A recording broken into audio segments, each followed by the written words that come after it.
Olá, meu amigo e minha amiga, estamos de volta com mais um Portal do José para mais um começo de semana em que nós observaremos uma série de movimentações no mundo da política bem diferentes daquelas que nós estávamos vendo alguns meses atrás.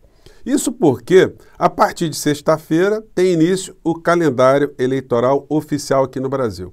Então, muitas das criaturas que nós estávamos habituados a ver no Congresso Nacional, a fazerem ali uma série de presepadas, eles desaparecerão do noticiário nacional, porque estarão muitos deles disputando eleições em municípios aqui no Brasil.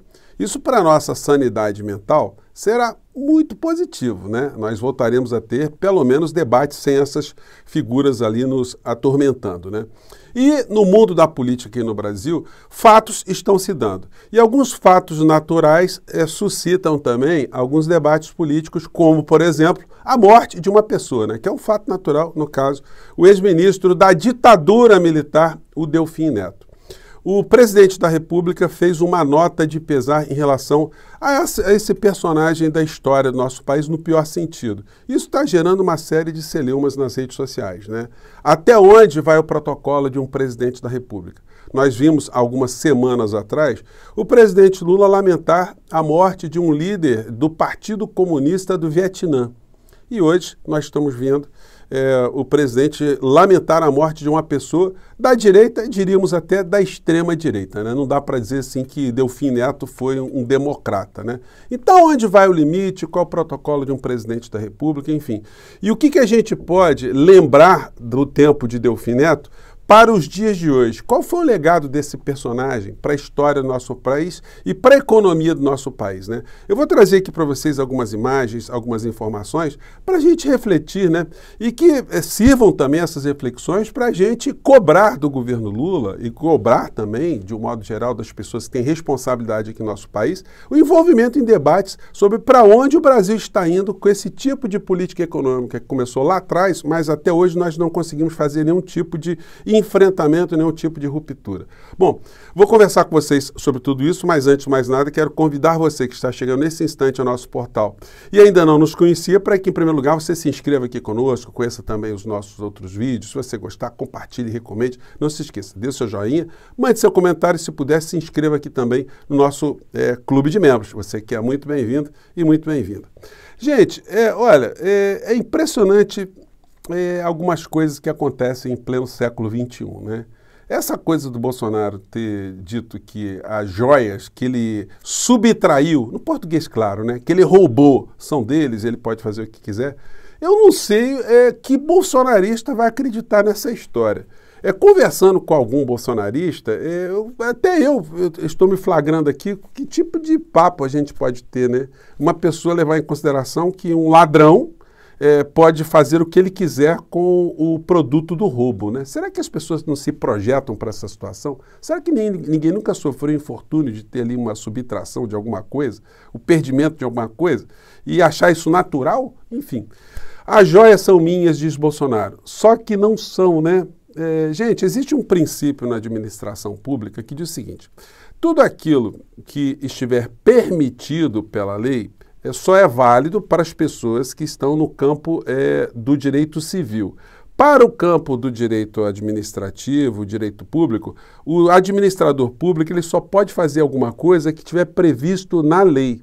E nesse aspecto específico, né, onde é que estava a disposição ali para a figura do inelegível abocanhar joias e ficar com as joias para ele? Tinha essa permissividade? Do mesmo modo, né, ele tinha alguma permissividade para pegar um avião, aliás, 2 aviões, né, da República Brasileira para transportar essas joias de uma forma ilegal para uso pessoal? Bom, isso aí já foi questionado junto à Procuradoria-Geral da República e nós todos estamos aguardando o desdobramento dessa história a partir da canetada ali do senhor Paulo Gonet, que eu estou fazendo aqui maior campanha para que outros canais se engajem também para a gente cobrar cada vez mais o Procurador-Geral da República para que denuncie logo essa Orcrim, né? Bom, e as notícias em relação a essa morte de Delfim Neto estão aí nas redes, né? Coluna da Raquel Landim: Delfim Neto nos deixou a Embrapa. mas nunca se arrependeu do ato institucional número 5. Gente, como é que alguém que nunca tenha se arrependido de uma ditadura que matou pessoas, que destruiu nossa democracia, que deixou nosso país num abismo, como é que a gente pode considerar essa pessoa, enfim, que a gente não deva fazer essa menção? A morte todo mundo sempre tem que lamentar, né? A morte de alguém, ninguém deve desejar a morte de uma pessoa. Mas daí fazer um lamento, aí já vai um lamento, né, institucional, aí, enfim, é por isso que surgem as críticas, né? Como eu comentei com vocês, o presidente Lula publicou uma nota de pesar pela morte do economista Delfim Neto. Isso foi, inclusive, para a página oficial do governo federal, né? Delfim Neto, economista, professor e ministro, nota de pesar. Aí o presidente Lula deixou escrito: Delfim Neto foi economista, professor, ministro da Fazenda. Ministro da Fazenda da ditadura, né, presidente Lula? Do planejamento e da agricultura. Durante 30 anos eu fiz críticas ao Delfim Neto. Na minha campanha em 2006 pedi desculpas publicamente porque ele foi um dos maiores defensores do que fizemos em políticas de desenvolvimento e inclusão social que implementei nos 2 primeiros anos de mandato. Delfim participou muito das discussões de políticas públicas daquele período. Quando o adversário político é inteligente, nos faz trabalhar para sermos mais inteligentes e competentes. Em um curto espaço de tempo, o Brasil perdeu 2 referências no debate econômico do país: Delfim Neto e Maria da Conceição Tavares. Aí também a crítica é pertinente, né? Colocar no mesmo patamar Maria da Conceição Tavares, que foi perseguida, que foi uma economista, que de fato tinha uma visão crítica, né? E atuou dentro do campo do espectro da democracia, com Delfim Neto, que atuou no campo da ditadura, realmente a crítica tem o seu lugar, né? Fica o legado do trabalho e pensamento dos dois, divergentes, mas ambos com grande inteligência e erudição, para ser debatido pelas futuras gerações de economistas e homens públicos. Meus sentimentos aos familiares, amigos e alunos de Delfim Neto. Luiz Inácio Lula da Silva, presidente da República. Gente, esse tipo de lamento poderia ser endereçado, né, pessoalmente pelo presidente da República, já que ele tinha um afeto, né, para a família lá do Delfim, para as pessoas, enfim, mas institucionalmente acabou tendo essa repercussão, né? Do mesmo modo, né, o presidente Lula ele fez um pronunciamento, fez uma nota quando morreu aqui o senhor Nguyen Phu Trong, que foi o secretário-geral do Partido Comunista do Vietnã. A direita deu pulo para tudo quando foi lá, né, no meio dessa história. E agora, uma curiosidade é o seguinte, o presidente Lula fez uma nota de pesar em relação à morte de uma pessoa que serviu à ditadura militar, que assinou um ato institucional que aprofundou a ditadura aqui no nosso país. E o inelegível de extrema-direita não falou absolutamente nada da morte de Delfim Neto. Aliás, falando em morte, ele fez aqui, ó, lamentavelmente, até depois de partirem da terra, também haverão mais tributos com a terrível reforma tributária do Lula. Quem paga é o povo. Aí o Bolsonaro bota uma foto aqui, né, de uma pessoa no cemitério. Eu acho que essa foto aí, inclusive, é a foto do período que o Bolsonaro contribuiu para milhares e milhares de mortes aqui no nosso país, né? Então a cara de pau, a falta de simancol do inelegível é incomensurável, né? Então ele está aqui lamentando, né, que as pessoas, a reforma tributária do Lula, enfim, né? Na verdade tem muita mentira, né, nas falas do inelegível. Não é bem assim não, a gente vai explicar isso mais à frente aqui. Pois bem, e aí sobre o período de Delfim Neto e o legado que ficou para o nosso país, eu quero resgatar aqui com vocês uma fala de Leonel Brizola, que criticava a política econômica do nosso país e o legado da ditadura, né? E aí é muito interessante a gente recordar essa fala aqui. Vamos lá. É o caso de perguntar, e para quê? Para empobrecer o nosso povo, para abandonar milhões de crianças nesse país, para nos levar ao arroz salarial, levar a pobreza e a miséria a grandes contingentes do nosso povo, para deixar 10 milhões de casas, para deixar o nosso país endividado de uma dívida tão perversa que quanto mais pagamos, mais devemos.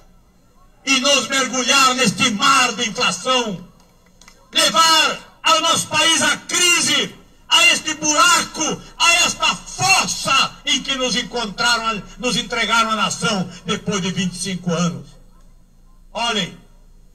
Esse foi o legado de Delfim Neto, tá? Só para deixar bem claro. responsáveis por essa ditadura. Filhotes e também filhotes dessa ditadura,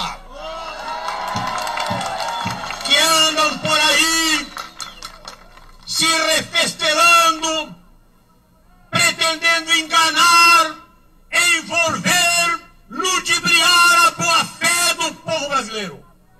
A vocês, responsáveis por tudo isto, a vocês, filhotes da ditadura,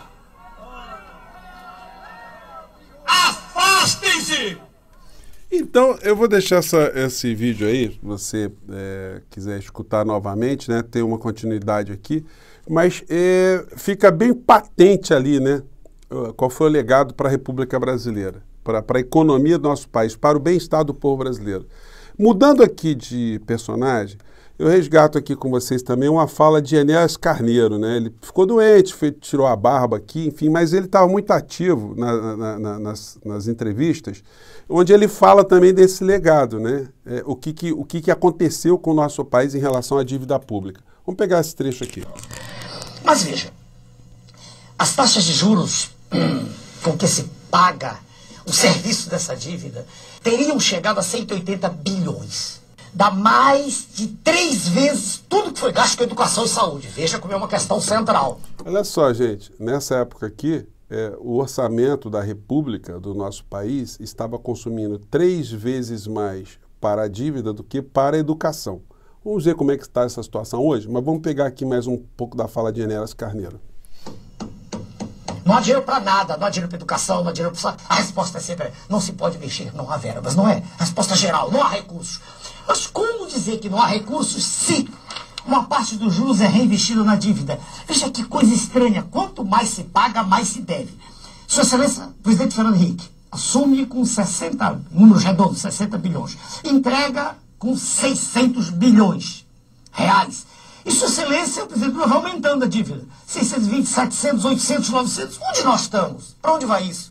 Os números são astronômicos. Chega-se a cifras assombrosas de mais de 200 bilhões. Não há saída.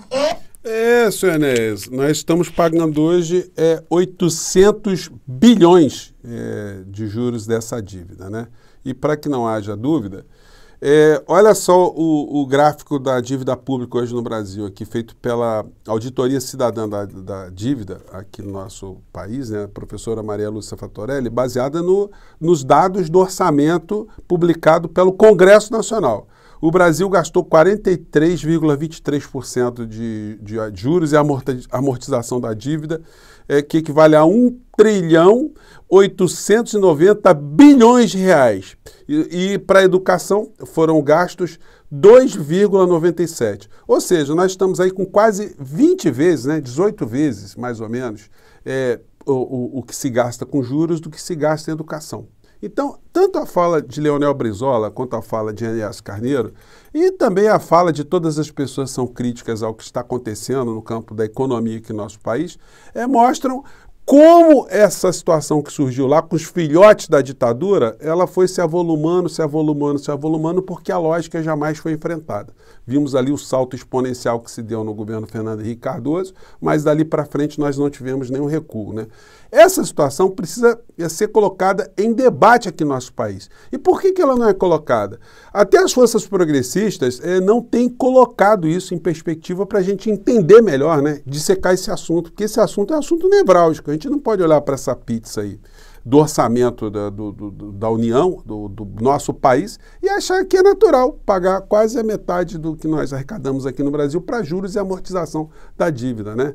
Bom, então fica aí o nosso alerta de hoje, né? E vamos seguir aqui com o nosso Portal do José. Eu fico por aqui mais uma vez, um grande abraço, até o nosso próximo encontro. Tchau!